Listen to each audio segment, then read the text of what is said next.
और नीतीश, क्या हरिशंकर जैन और विष्णु जैन के अलावा जो अन्य वकील हैं, वो जितने भी वादी हैं, वो लोग क्या वो भी पहुंच रहे हैं मंदिर? उनके भी आने की जानकारी है? अवधेश जी, अभी जो गाड़ी पहुंची है उस गाड़ी में अधिवक्ता हरिशंकर जैन, अधिवक्ता विष्णु शंकर जैन और इसके साथ ही एक अन्य व्यक्ति इस गाड़ी में मौजूद थे। इसके बाद अभी जो अन्य अधिवक्ता हैं वो शाम तक यहाँ पर दर्शन करने आएंगे, चाहे वो सुभाष नंदन चतुर्वेदी हो या अन्य जो अधिवक्ता हैं, जो वादीगण हैं, वो कुछ देर के बाद यहाँ पर दर्शन करने के लिए आएंगे। लेकिन अभी जिस तरह से विष्णु शंकर जैन ने यहाँ पर कहा कि हम यहाँ पर तत्काल बाबा का दर्शन भी करेंगे, तो आज दर्शन करके आशीर्वाद प्राप्त करने के लिए जो दोनों अधिवक्ता जन हैं वो यहाँ पर पहुँच चुके हैं। और आज का दिन खास इसलिए कि एक तो कहे कि हिंदू समुदाय को जिस तरह की उम्मीदें थी कि फैसला हमारे पक्ष में आएगा, तो आज वो पक्ष में फैसला आया है। और अब आगे की रणनीति क्या होगी, जैसा कि मैं पहले भी जिक्र कर रहा था कि हरिशंकर जैन जैसे ही बाहर आएंगे उनसे एबीपी गंगा आगे की रणनीति को जानेगा और हम ये जानने का प्रयास करेंगे कि आगे अब क्या होगा। आगे अगर सामने वाला पक्ष अगर कुछ आगे की रणनीति करता है तो उसके जवाब के लिए कैसे तैयार हैं, ये सारी बातें अभी थोड़ी देर में स्पष्ट होंगी। अंदर दर्शन पूजन का सिलसिला जारी है और दोनों अधिवक्ता आज अंदर दर्शन कर रहे हैं। तो तस्वीरें आपके सामने, और जिस तरह से हमने कहा था दर्शकों से कि सबसे पहली तस्वीर हम दिखाएंगे जब अधिवक्ता जन अंदर प्रवेश कर रहे होंगे, तो जहां से अधिवक्ता जन अंदर प्रवेश कर चुके हैं और आज हिंदू समुदाय की जीत का पहला परचम इसको हम कहेंगे, क्योंकि अभी ये वाद सुनने योग्य है या नहीं, सुनने योग्य है। हमारे साथ नीतीश बनर एक बार फिर से रुक करते हैं ब्यूरो चीफ वीरेश पांडे का। वीरेश जी, जिस तरीके से ये जो फैसला आया इस पर चर्चाएं चल रही हैं, कानून व्यवस्था पर अभी आप बात कर रहे थे कि मुख्यमंत्री को किस तरीके से मिनट टू मिनट अपडेट्स दिए जा रहे थे, लेकिन कानून व्यवस्था की जो स्थितियां हैं, जो पुलिसिंग है, हालात को संभालने की चीजें हैं, वो बहुत बदली है। क्योंकि आज का जब ये फैसला हमने देखा और जो वाराणसी में चहल पहल दिख रही है, तो मुझे 2010 का हाईकोर्ट का वो फैसले का दिन याद आ रहा है जब राम मंदिर पर फैसला आना था और ऐसा लग रहा था मानो प्रदेश में कर्फ्यू लग गया है। एक व्यक्ति रोड पर नहीं, एक गाड़ी सड़क पर नहीं, दुकानें बंद। लेकिन आज भी बड़ा दिन था, फैसला भी आया, लोगों के दर्शन भी चल रहे हैं, दुकानदारी भी चल रही है और सामान्य स्थितियां बनी हुई। देखिए, यह कानून व्यवस्था का बाबा का इकबाल है जो पूरी तरीके से काशी में स्थिति सामान्य है। और जो पुलिस के लोग हैं, आप देखिए, जिला सत्र न्यायालय के दीवार से सट कर खड़े हैं और यही पूरा दृश्य कचहरी की चारों तरफ है। और रही बात पूरी सड़क को रोक देना, गाड़ियों को रोक देना, लोगों को रोक देना, दुकानों को बंद कर देना, ऐसा कुछ नहीं हुआ, सब कुछ सामान्य रहा। लेकिन कानून और जो कानून का इकबाल है, उसकी धमक जो है, उसका एहसास लोगों को था कि कहीं कोई अप्रिय घटना होगी तो उसकी सजा मिलेगी। शिवम गौड़ साहब हैं, हिंदू पक्ष के वकील, अक्सर आपने इन्हें देखा होगा। और शिवम गौड़ साहब, आप बताइए, एक अवधेश मिश्रा जी हमारे जो एंकर साहब हैं वो पूछ रहे हैं बार बार कि वकील साहब, अब आप लोगों की अगली योजना क्या होगी? देखिए, 22/9 की जो तारीख निश्चित की 22 सितंबर को WS मंगाया गया है। WS को लेकर के जो CPC का नियम है वो कहता है कि 30 दिन के अंदर आपको एक WS कोर्ट में सबमिट करना होता है, लेकिन वो 30 दिन आज तक इनके पूरे नहीं हुए। 1.5 साल हो चुका है, क्योंकि अब WS आएगा, इशू फ्रेम होंगे और आगे कार्रवाई बढ़ेगी।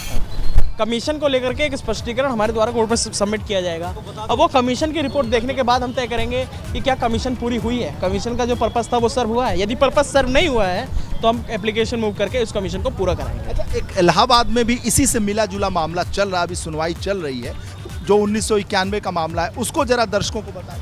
देखिए, जहाँ तक मुझे जानकारी है उसमें जो प्लॉट सेटलमेंट नंबर की बात की गई है, वो बाकी जगहों पर जितने के अनुभवी संबंधित मामलों में 9130 की बात की जाती है, लेकिन 91 वाले केस में 9130, 9131, 9132 की बात की गई है।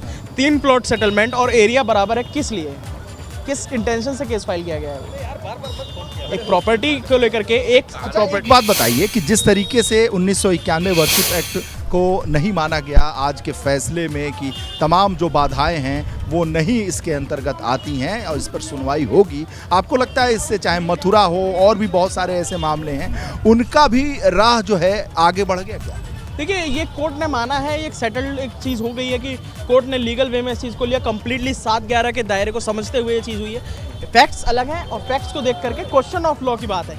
ये फैसला प्लेसेस ऑफ वर्शिप किसी तरह से लीगैलिटी डिसाइड नहीं करता, ये मेंटेनेबिलिटी डिसाइड करता है इस केस की। और मेंटेनेबिलिटी डिसाइड हुई है इस केस के इंडिविजुअल कैटेगोरिकल फैक्ट्स को लेकर के।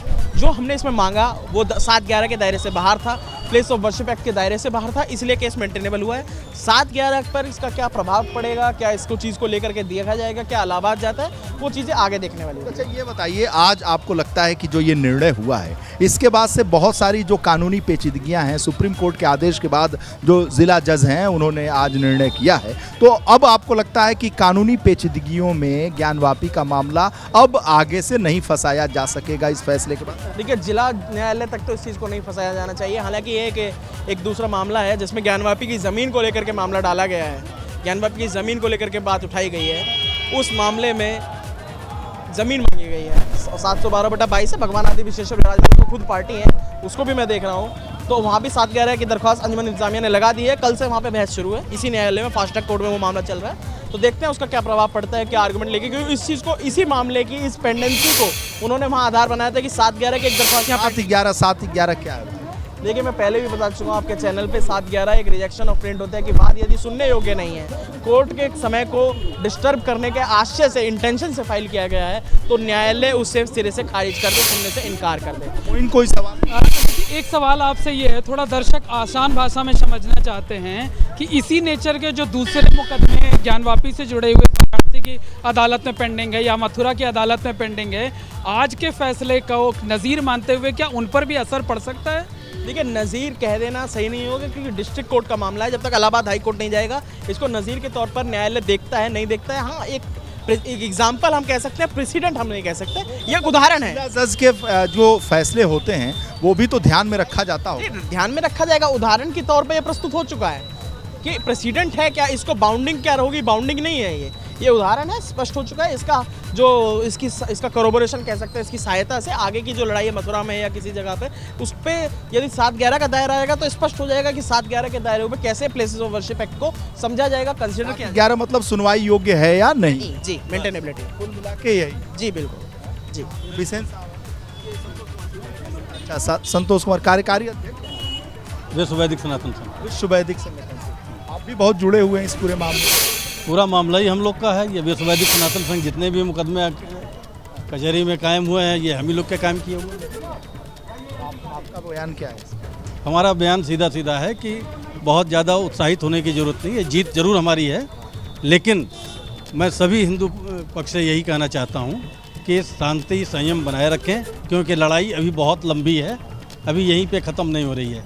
अभी तो हमें कोर्ट में लड़ने के लिए एक रास्ता मिला है कि हम इस कोर्ट में अपने केस को लड़ सकते हैं। बिल्कुल, लड़ाई लंबी है और रास्ता भी एक मिला है, रास्ते की शुरुआत है।